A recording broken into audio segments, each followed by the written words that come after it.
अख्खं fountain lit up करायचं होतं. म्हणजे माझा पहिला लाईट ऑन झाला तो जहांगीर आर्ट गॅलरीला ऑन झाला. Wear as we were standing at Flora फाउंटनच्या ह्या फुटपाथवर. तर तिथून लाईटअप करत येणं. संध्याकाळी 5 वाजता काहीतरी लाइटिंग सुरू केलं आणि रात्री 11 वाजता का 12 नंतर पहिला शॉट झाला. एक नंतर. हे बोलणं जरुरी आहे का? मी वेळेसंदर्भात नाही म्हणत आहे की एवढं कॉम्प्लिकेटेड लाइटिंग होतं.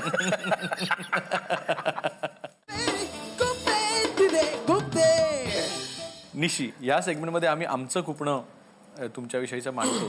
तुझ्याबद्दल असं म्हणणं आहे की डोंबिवली फास्ट नंतर तू मराठी चित्रपटांकडे पाठ फिरवलीस. अगेन स्टॅटिस्टिक्स वाईज आपण म्हणूया की गेल्या 6 वर्षात मी 3 चित्रपट केले. 1 मराठी, 1 तमिळ, 1 हिंदी.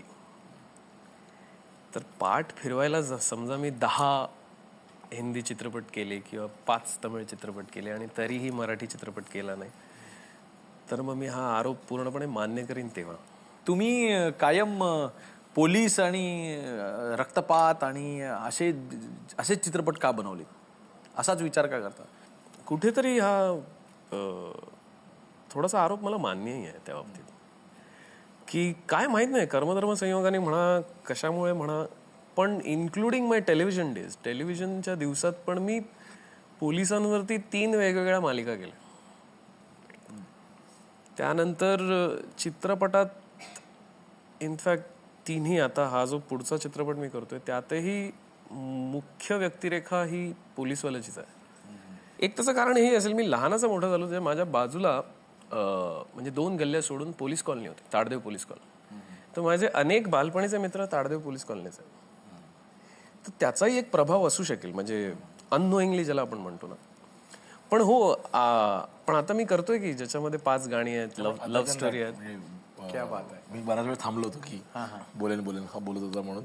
पण आम्ही नेहमी मस्करीत म्हणतो की निशी जर डिरेक्टर झाला नसता ना तर तो ऍक्शन मास्टर तर नक्कीच झाला असता. कारण त्याच्या चेहऱ्यावर जे ऍक्शन करताना जे एक तेज असताना लहान मुलाला खेळणं मिळतं ना, तो नरेट करताना पण तो इधर से आया, ये इधर से आया, खड़ा खड़ खड़ खड़ इधर से आया, हे जे तो नरेट करतो ना, आम्हाला दमायला होतं यार. पण he is very excited. And while shooting तर निशिकांत कामतचा चेहरा ऍक्शन सिक्वेन्स शूट करत असो ना तर Kamat looks very handsome. He is glowing. जाधवांकडे बघूया. तुम्ही खूप माजोरडे आहात असं लोकांचं म्हणणं आहे. म्हणजे मी माजोरड बघा, त्याला पहिलं वाक्यच असं, प्रश्नच असतो. नाही, मला असं वाटतं की माझं मॅन्युफॅक्चरिंग तसं आहे. मी तसं दिसतो पण मी अजिबात माजोरडा नाही आहे. टेक 2. निशी थोडं कन्व्हिक्शन पाहिजे ना, थोडं अजून मनापासून हेच वाक्य बोल. नाही, पण I don't think so. Is it? I don't think so. मी Majorda, see I am very passionate about my work. So असं होतं की कामाच्या बाबतीत जर कुणी जसं मगाशी निशी म्हणाला की कला आणि व्यवसाय जरा गडबड झाली ना की मग मला खूप त्रास व्हायला लागतो. आणि तो त्रास माझ्या चेहऱ्यावर पटकन दिसतो. म्हणजे लोकांना जमतं ते की अच्छा कुछ नाही हुआ यार, मला ते जमत नाही. माझ्या चेहऱ्यावर ते पटकन दिसतं आणि मग माझा ओव्हरऑल बिहेवियर चेंज होतं आणि एव्हरीथिंग. मग त्याला कदाचित माजोरडेपणा म्हणत असतील तर येस, मी माजोरडा आहे. हे जे पॅशन आहे, कॅमेरामन म्हणून असलेलं एक पॅशन जे आहे ते अख्ख्या चित्रपटावर खूप पसरतं, ते हावी होतं. आणि ज्यावेळेला तुमचे चित्रपट बघायला गेल्यानंतर सगळीकडे कॅमेरा दिसतो असं लोक म्हणतात. मी डिरेक्टरचीच लँग्वेज बोलायचा प्रयत्न करतो किंवा मी सब्जेक्ट माझ्या पद्धतीने मांडायचा प्रयत्न करतो विथ डिरेक्टर्स कन्सर्न. म्हणजे असं कधीच माझ्या बाबतीत झालं नाही की डिरेक्टरला काहीतरी म्हणायचंय पण 1 मिनिट मला काहीतरी म्हणायचंय, असं मी कधी करत नाही. किंबहुना ज्या चित्रपटाला, म्हणजे जोगवासारखा चित्रपट ज्याला राष्ट्रीय पुरस्कार मिळाले, त्याची देखील सुरुवात तुम्ही एका वडाच्या झाडाला भोवती फक्त फिरणारा कॅमेरा ही जी होती ती त्याच्याबद्दल साशंकता घेतली गेली की ही सिनेमॅटोग्राफरची आयडिया असावी आणि दिग्दर्शकाची कमी असावी. नाही, ही दिग्दर्शकाचीच आयडिया होती. कारण राजीवला असं म्हणायचं होतं की ही जी मुळं आहेत ही खूप खोलवर रुतली आहेत, you know. So that was his language. मी फक्त ते शूट केलं. सी अगेन, म्हणजे जीता जागता एक्झाम्पल आहे आपके सामने की डिरेक्टरलाच म्हणायचं होतं. आणि असं कधीच कोणत्या चित्रपटात होत नाही हो की सिनेमॅटोग्राफरला म्हणायचं म्हणून डिरेक्टरने शूट केलं. म्हणजे एंड ऑफ द डे सिनेमॅटोग्राफरला कळलं पाहिजे की आपण एक कॅमेरामन आहोत आणि आपण एक टेक्निशियन आहोत आणि I am part of this project, I am not this project. मी प्रोजेक्ट नाही आहे, मी या प्रोजेक्टचा पार्ट आहे. असंही लोक म्हणतात की तुमचा स्क्रिप्टमध्ये खूप इंटरफिअरन्स असतो. खरं सांगू का, मीही हे सांगतो लोकांना ज्यावेळी मी माझा चित्रपट बनवतो की मला ना स्क्रिप्टमधलं काही कळत नाही, मला टेक्निकमधलं कळतं, तर मी कशाला स्क्रिप्टमध्ये इंटरफेअर करेन. फक्त याचं असं मला स्क्रिप्ट ऐकायचं आहे असं म्हणणं असायचं आणि मग त्याचं कॅल्क्युलेशन अरे रस्त्यावर करायचं आहे. किस्सा आठवतो की असं स्क्रिप्टमध्ये लिहिलं होतं आमच्या मुंबई मेरिजनच्या. इरफानचं जे कॅरेक्टर होतं त्याचं नाव होतं थॉमस. तर थॉमस एंटर्स द मॉल असं एक वाक्य होतं आणि त्यानंतर आम्ही मॉलचं शूटिंग करायला गेलो. जसा 3 मजल्याचा मॉल, 650 ज्युनियर आर्टिस्ट आणि इरफान एंटर होतो त्यासाठी मॉल लाईटअप करायचा होता, सगळं करायचं. खूप म्हणजे मोठं अवाढव्य शूटिंग ज्याला आपण म्हणतो ते. तर हा लंचपर्यंत असा कावला होता की रायटर कुठे, रायटर. ते म्हणे अरे तुला लिहायला का जात आहे थॉमस एंटर्स द मॉल. इकडे म्हणजे आमचे 5 तास घाम निघालाय ते एक वाक्य. आता ते आमच्या रिसर्च टीमचं काम तुम्ही आतापर्यंत खूप चांगल्या प्रकारे अप्रिशिएट केलंय. आता कदाचित तुम्हाला ते पटणार नाही. त्यांचं असं म्हणणं आहे की तुम्ही सॉलिड खिलाडी आहे म्हणून दोघे जण. निशी तेरी वजह से ना मेरा भी नाम बनना. निशी क्रिकेट चांगला खेळतो नाही. अच्छा असं होय.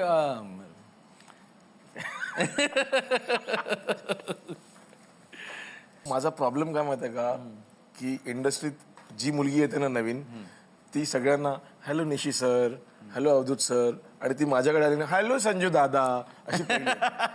They feel quite comfortable, you know. उनको ऐसा लगता नहीं की यार इसमें भी कुछ चाम है असं त्यांना वाटत नाही. त्याला डायरेक्ट पप्पा वगैरे याच कॅटेगरीत ठेवतात मला त्या. निशिकांत, 7च्या आत घरात नंतर ऍक्टर म्हणून परत दिसला नाहीस हे देखील लोकांना खूपलं. पण आताच तुझा एक चित्रपट ऍक्टर म्हणून आलेला आहे ना. येऊ घातलाय तो. येऊ घातलाय. खूप चांगली भूमिका करायला मला मिळाली. म्हणजे मी 6 वर्ष ऍक्टिंग नाही केली आणि त्यात मी एका हसू नकोस प्रोफेसरची भूमिका करतोय. आणि प्रोफेसर हु इज बेसिकली जो रिसर्च पेपर्स लिहितो, ज्याचा सायकियाट्रीचा प्रचंड अभ्यास आहे, ज्याला मेंटल डिझिजेस कळतात, म्हणजे बायपोलर डिसऑर्डर किंवा मल्टिपल पर्सनॅलिटी डिसऑर्डर, असं खूप कॉम्प्लिकेटेड कॅरेक्टर आणि त्याचं एका स्टुडंट बरोबर असलेलं रिलेशन असं एक. आणि त्याला एक विचित्र एक हॉररची झालर आहे, एक सस्पेन्सची झालर आहे, तरी एक वैचारिक पातळीवर खूप गहन विषय आहे. तर मला ते खूप कॉम्प्लिकेटेड कॅरेक्टर वाटलं होतं. पण मी म्हटलं करून बघूया ना, जसं आपण नेहमी म्हणतो चला करून तर बघूया काय होतं. पण मी करताना खूप मजा आली. आता काय होईल पुढे माहिती. तू आता इतका बिझी झालायस म्हणतोस आणि इतके एखाद्या पद्धतीचा चित्रपट करायचा असेल तर इतर सिनेमे बघतोस असं सांगितलंस. पण तुला मराठी चित्रपट बघायला आता वेळ मिळतो का? आणि गेल्या काही वर्षातले 1-2 वर्षातले मराठी चित्रपट बघितलेस का? सर्वात प्रथम म्हणजे वेळ मिळतो का? वेळ सगळ्यांनाच असतो रे, भरपूर वेळ असतो. तो काही वेळेचा काही प्रॉब्लेम नाही. आणि आवडते चित्रपट खूप आहेत. म्हणजे गेल्या 3-4 वर्षातले मला वळू खूप आवडला होता. वळू आवडला होता. त्यानंतर मी शिवाजीराजे खूप आवडलेला चित्रपट, कारण कमर्शियली खूप करेक्ट चित्रपट होता तो. त्याच्यानंतर विहीर मला आवडला खूप. आता म्हणजे पटकन आठवणार नाहीत, पण मला आवडलेले 8-10 चित्रपट आहेत ऍक्च्युली गेल्या 3-4 वर्षात. इरफान बरोबर काम करण्याचा अनुभव कसा काय होता? इरफान बरोबर काय सांगणार, म्हणजे तो म्हणे दिग्दर्शकाकडे बघून बोलत नाही, काहीतरी दुसरीकडे बघून बोलतो वगैरे काय. I think it depends on the director. अच्छा. माझ्याकडे तरी बघून बोलवता. इनफॅक्ट आमचे खूप वाद व्हायचे की मी हे वाक्य का बोलू किंवा बोलू नये. पण ते वाद ते नेहमी व्हॅनिटी व्हॅनच्या आतमध्ये व्हायचे की त्याचं असं हट्टवतं नाही निशी मला हे वाक्य नाही बोलायचं, मला नाही बोलावं असं वाटतं. तर माझं असं म्हणणं होतं मग तू मला कन्व्हिन्स कर की का नाही बोलू, कारण मी ते करतो ना, मी ते त्या रिॲक्शनमधनं ते येईल. चल ठीक आहे मान्य. असं 2-3 वेळा झालं, ठीक आहे मान्य.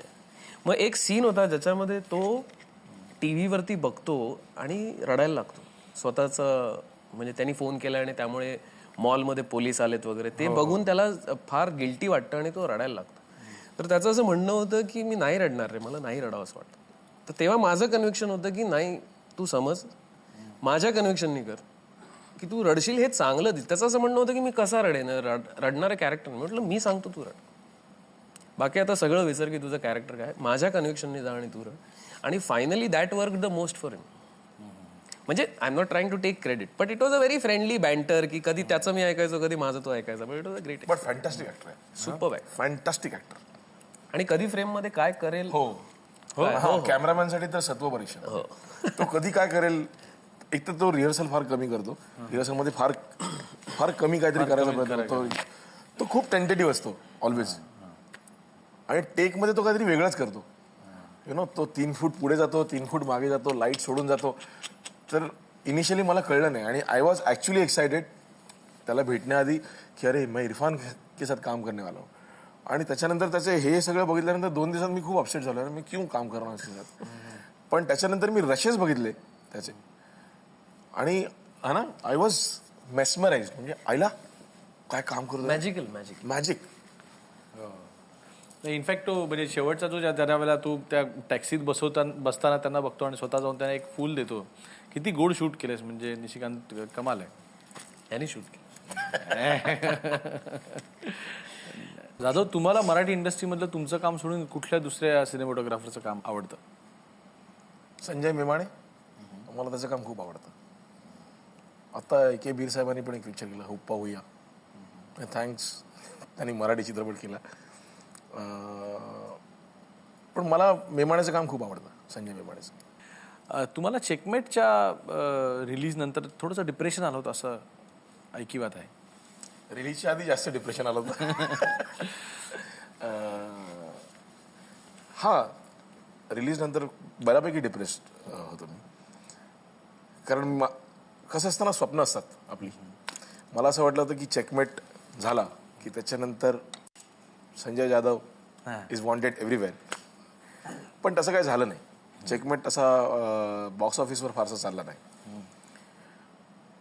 सो आय वॉज थोडासा पुट ऑफ की अरे काय चुकलं माझं, काय चुकलं. मग त्याच्यानंतर आय रिअलाइज की माझं बरंच काही चुकलं चेकमेट बनवताना. आणि in a way it was a good thing की रिअलायझेशनसाठी खूप वेळ मिळाला मला. मग त्या चुका परत नाही करायच्या असं ठरवून मी परत रिंगा करून चूक केली.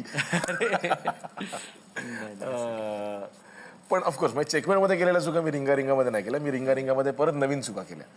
So in a way it was a good experience. आणि आता वेळ झाली ती आत्ताच्या आपल्या इथे असलेल्या ऑडियन्सच्या प्रश्नांची. नमस्कार, माझा प्रश्न संजय सरांना आहे. आपल्या कारकिर्दीतला सर्वात कठीण शॉट शूट केलेला कोणता? डोंबिवली फास्ट, एंटायर फ्लोरा फाउंटनचा सिक्वेन्स. शॉर्ट नव्हता, पण अख्खा sequences was difficult to shoot actually. कारण खूप बजेट कन्स्ट्रेंट्समध्ये आम्ही काम करत होतो. पहिल्यांदाच आम्ही इतक्या मोठ्या स्केलवर काम करत होतो, आणि अख्खं फाउंटन लिटअप करायचं होतं. म्हणजे माझा पहिला लाईट ऑन झाला तो जहांगीर आर्ट गॅलरीला ऑन झाला, wear as we were standing at Flora फाउंटनच्या ह्या फुटपाथवर. तर तिथून लाईटअप करत येणं. संध्याकाळी 5 वाजता काहीतरी लाइटिंग सुरू केलं, आणि रात्री 11 वाजता का 12 नंतर पहिला शॉट झाला. एक नंतर. हे बोलणं जरुरी आहे का? मी वेळेसंदर्भात नाही म्हणत आहे की एवढं कॉम्प्लिकेटेड लाइटिंग होतं. कॉम्प्लिमेंट देतोय जाधव, कॉम्प्लिमेंट. जाधवांनी खूप मेहनत घेतली. पुढचा प्रश्न. मला निशिकांत कामत यांना विचारायचं आहे, तुम्हाला कोणत्या मुलीशी लग्न करायला आवडेल? वा, बेस्ट ब्राईड काय म्हणतात, बेस्ट ग्रूम. शोधात आहे, बघूया काय होतं. पुढचा प्रश्न. मला संजय सरांना विचारायचं आहे. नमस्कार, तुमची आत्तापर्यंतची इंडस्ट्रीतली आवडती मॉडेल कोणती? मॉडेल नाही, पण मला अमृता खानविलकरचा फेस खूप आवडतो. बिकॉज तो एक फेस असा आहे मराठी इंडस्ट्रीत, कुठूनही लाईट द्या ती सुंदरच दिसते. अरे वा. कसाही लाईटअप करा ती सुंदरच दिसते. म्हणजे मी अमृता असेल ना तर मी खूप कम्फर्टेबल असतो बऱ्याच सिक्वेन्सेसना. जेव्हा खूप डिफिकल्ट लोकेशनवर आपण लाईटिंग करत असतो. म्हणजे काल पण मी शूट करत होतो अमृताबरोबर. मी दुपारी 12 वाजता तिचा क्लोजअप शूट करत होतो. पण अमृता का क्लोजअप शूट कर सकते टॉप लाईट में. शी लुक्स ब्युटिफुल. पुढे. नमस्कार, मला निशिकांत कामत सरांसाठी बोलायचं आहे. तुम्हाला प्रश्न आहे की तुमची आवडती हिरोईन कोणती आहे? माझी ॲक्च्युली सर्वात आवडती हिरोईन जुही चावला. वा, मला खूप आवडते ती. अभिनेत्री म्हणून, दिसायला म्हणून, पर्सनॅलिटी म्हणून, एक कंपोज्ड लेडी म्हणून. एकूणच तिचं व्यक्तिमत्व जे कंपोजर आहे, आणि जे सौंदर्य आहे, आणि जी अभिनयाची कला आहे, ती मला संपूर्ण ॲक्टर वाटते. आणि आता वेळ झालेली आहे ती दिल से राऊंडची. दिल से राऊंडमध्ये आम्ही हा जादूचा फोन तुमच्या हातात देतो आणि तुम्ही तो कोणालाही लावायचा असतो. तर तुम्ही कुणाला फोन लावणार आणि त्यांच्याशी काय बोलणार याकडे आमचे आता डोळे लागलेले आहेत. मला वाटतं संजयपासूनच सुरुवात करूया.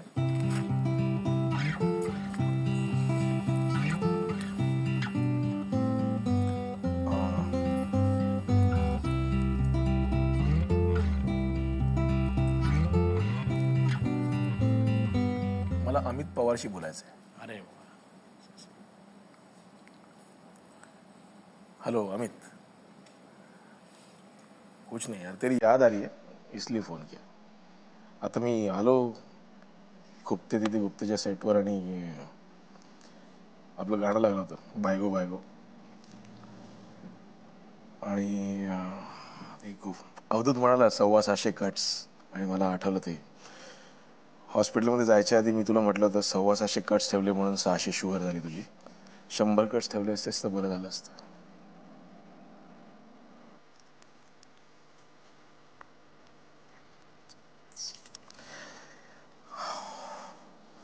सॉरी यार, मी इमोशनल झालो एकदम. अमित खूप लवकर गेला यार तू.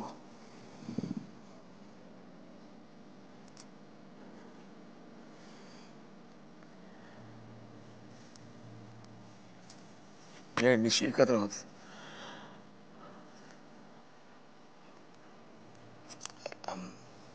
कॅमेरा के सामने होता नहीं, आपण नंतर बोलू. Bye bye bye.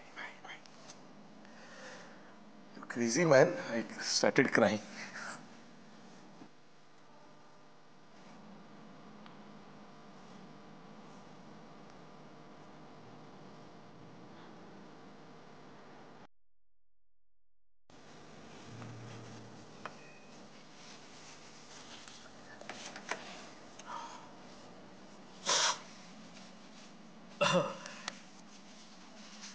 नाही, तो 12 वर्ष माझ्याबरोबर त्यांनी संकलक म्हणून काम केलं. म्हणजे जे काही मी चित्रपट केले, मालिका केल्या, 98 सालापासून 2008-9 पर्यंत तू जाईपर्यंत माझं मी केलेलं प्रत्येक प्रॉडक्ट त्याचं संकलन केलं. आणि दिल से राऊंडमध्ये आता फोन करायची टर्न आलेली आहे ती म्हणजे निशिकांतची. बरं, फोनमध्ये आपण टाईममध्ये थोडे मागे जाऊ शकतो का? 3 महिने आधीचा पिरियड वगैरे, 3 महिने आधीचा फोन आहे वगैरे. हो हो, असं घडू शकतं ना. आपण महाभारतात रामायणात पण जाऊन बोलू शकतो. वा. तर क्रिकेटचा वर्ल्ड कप सुरू व्हायच्या 8 दिवस आधी हा केलेला फोन. बर. हॅलो, हां, कोण? तेंडुलकर साहेब का? हां हां मी मी निशिकांत बोलतोय साहेब. हो, आता काय 8 दिवसांनी तुमचा वर्ल्ड कप सुरू होणार. मजा आहे तुमची. सगळ्यांना म्हणायचंय की काय तुमच्यासाठी वर्ल्ड कप जिंकायचं, किती जबाबदारी हो तुमच्यावर. कसं काय करता हो मॅनेज दरवेळेला? नाही, माझे एक 2-4 प्रश्न आहेत छोटे छोटे. आता अख्ख्या देशाने तुमच्याकडेच बघायचं की तुम्हीच खेळणार, तुम्हीच परफॉर्म करणार आणि मग तुम्हालाच वर्ल्ड कप मिळणार. चांगलं आहे, चांगलं.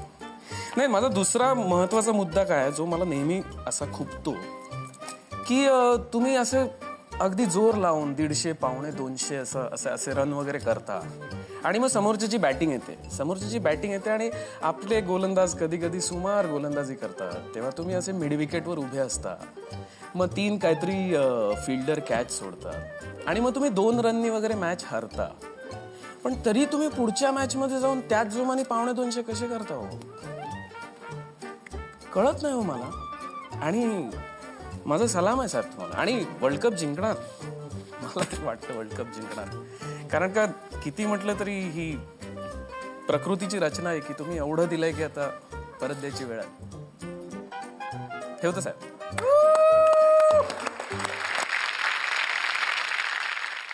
आणि वेळ झालेली आहे ती रॅपिड फायरची. आणि रॅपिड फायर तुम्हाला म्हणजे हे इमोशनल जे काही आपण झालं असतं त्याच्यातनं पटकन बाहेर काढताना तुम्हाला यायलाच लागतं, कारण तुमचं कॉन्सन्ट्रेशन या गोष्टीवरती असायला लागतं. 2 पर्यायांमधला एक पर्याय तुम्हाला निवडायचा असतो. तो निवडायचाच असतो आणि सांगायचाच असतो, उत्तर टाळायचं नसतं. अब आए हो तो खेलना पडेगा. वो अभी तुम्ही यायच्या आधी विचार करायला पाहिजे होता. Sanjay Jadhav, rapid fire question number 1. आवडता चित्रपट, चेकमेट की रिंगा रिंगा? चेकमेट. आवडता दिग्दर्शक, निशिकांत कामत.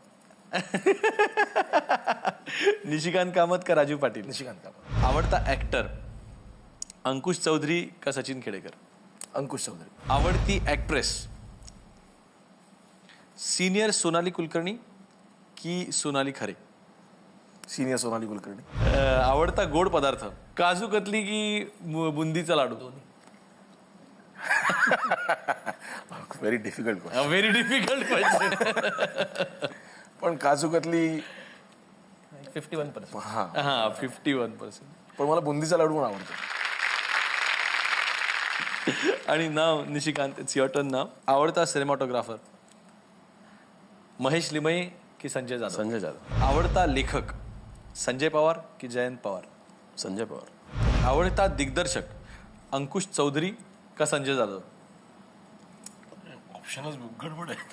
नाही, मी अंकुशचा कुठला चित्रपट नाही बघितलेला. अच्छा. मग संजय जाधव. आवडता अभिनेता, जॉन अब्राहम का माधवन? माधवन. अभिनेता माधवन. आणि आता परफॉर्मन्स जाता जाता मला वाटतं आपण परफॉर्मन्स के बारे में संजय जी को बख्श देते, कारण तुम्हाला परफॉर्मन्स सांगितल्यानंतर तुम्ही आता इथलं लाइटिंग कसं काय चेंज करून मी दाखवतो आणि हे सगळे कॅमेरे मी कसे फिरवून दाखवतो एका हाताने, असं काहीतरी करायला लागेल तुम्हाला. नाही म्हणजे एक चांगला परफॉर्मन्स करतात म्हणजे ना ते माझा अभिनय करून दाखवतात. अरे वा, ये बात आहे. चलो. मी सेटवरती कसा असतो ते मीच सांगतो, कारण माझ्या मागे खूप करतात. हो का? मग हे बघायचंच आहे आम्हाला. कसं आहे, कामात येतात ना, लाईट नाही ना, हा कामात येतात ते असे येतात. सिगरेट नाही ना आपल्याकडे, सिगरेटचं पाकिट. सिगरेटचं पाकिट नॉर्मली आपण असे ठेवतो. कामात येते ना.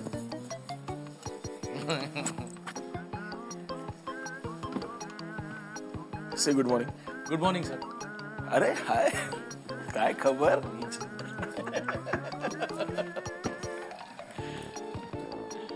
क्या हुआ? रेडी हम लोग? ओके. सर बोला आर्टिस्ट बोला. असे कामात उभे राहिले ना की त्यांचे असिस्टंट असतात ना, ते सगळे असे उभे राहतात. आणि मग अख्खा दिवसभर कामात असे डिरेक्शन करतात. आणि आता अभिनेते दिग्दर्शक नाही स्वतः हो. दस्तूर खुद्द निशिकांत कामत. मी संजय जाधव करतो ना.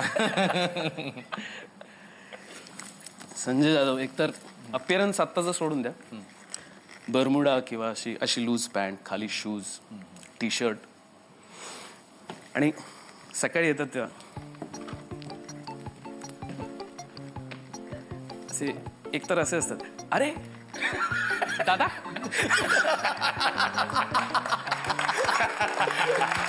Correct correct correct. पतला लग रहा हूं ना आज मैं. पहिला प्रश्न पतला लग रहा हूं की मोठा लग रहा हूं. मग नंतर वेळ आली तर हा क्या शॉर्ट काय करते, मग ते शॉर्ट म्हणजे बरं ते हलतात. आधी चेहऱ्यावरती 32 एक्सप्रेशन गेल्यानंतर वाक्य सुरू होतं.